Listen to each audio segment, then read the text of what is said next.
घुटना, कंधा या कमर, चाहे जैसा हो दर्द, डॉक्टर ऑर्थो आपको देता है दर्द से पूरी आजादी, एक भरपूर जिंदगी।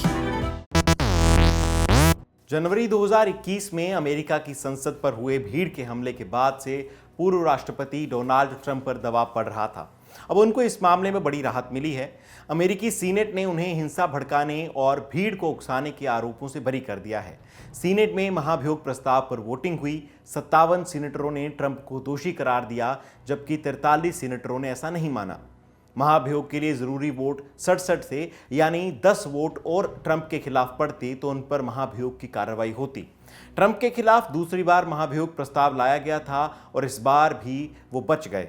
इस दौरान पूर्व राष्ट्रपति डोनाल्ड ट्रंप की पार्टी, यानी जो रिपब्लिकन पार्टी है, उनके 7 सेनेटरों ने महाभियोग के पक्ष में प्रस्ताव किया है, यानी जो डेमोक्रेट्स थे उनके 7 समर्थन में प्रस्ताव किया है और डोनाल्ड ट्रंप के खिलाफ प्रस्ताव ये गया था। आपको बता दें कि कुल 100 में से डेमोक्रेटिक पार्टी के सदस्यों की संख्या 50 है और ट्रंप को दोषी ठहराने के लिए उन्हें 17 वोट्स की आवश्यकता थी। ट्रंप के वकीलों ने करीब 4 घंटे तक दलीलें दी। दोनों पक्षों की दलीलों को ज्यूरी का काम कर रहे सीनेटरों ने सुना और सवाल किए। इसके बाद 100 सदस्यों वाली सीनेट में वोटिंग हुई और ट्रंप उन आरोपों से बरी हो गए। महाभियोग मुकदमे से बरी होने के बाद ट्रंप ने कहा, यह हमारे देश के इतिहास में अभी तक का सबसे बड़ा विच हंट था। कोई राष्ट्रपति कभी इससे नहीं गुजरा।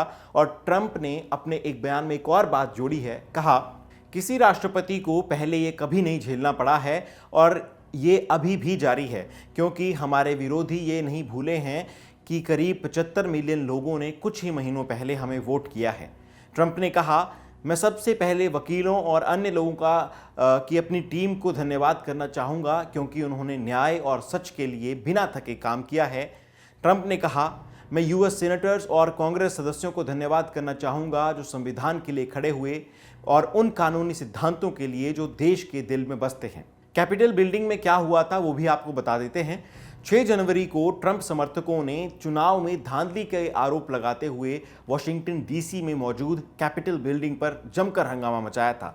यहां अमेरिकी कांग्रेस के लोग बैठते हैं। लोगों की भीड़ इस बिल्डिंग के भीतर घुस गई, तोड़फोड़ की गई, पुलिस से झड़प हुई, आंसू गैस के गोले दागे गए और इस पूरे बवाल में एक महिला समेत 4 लोगों की मौत भी हो गई थी। इस मामले में जो भी अपडेट होंगी और अमेरिका की राजनीति की ताज़ा अपडेट्स ललन टॉप आप तक पहुंचाता रहेगा। आपके लिए ये जानकारियां जुटाई थी मेरे साथी वरुण ने। देखते रहिए ललन टॉप। शुक्रिया।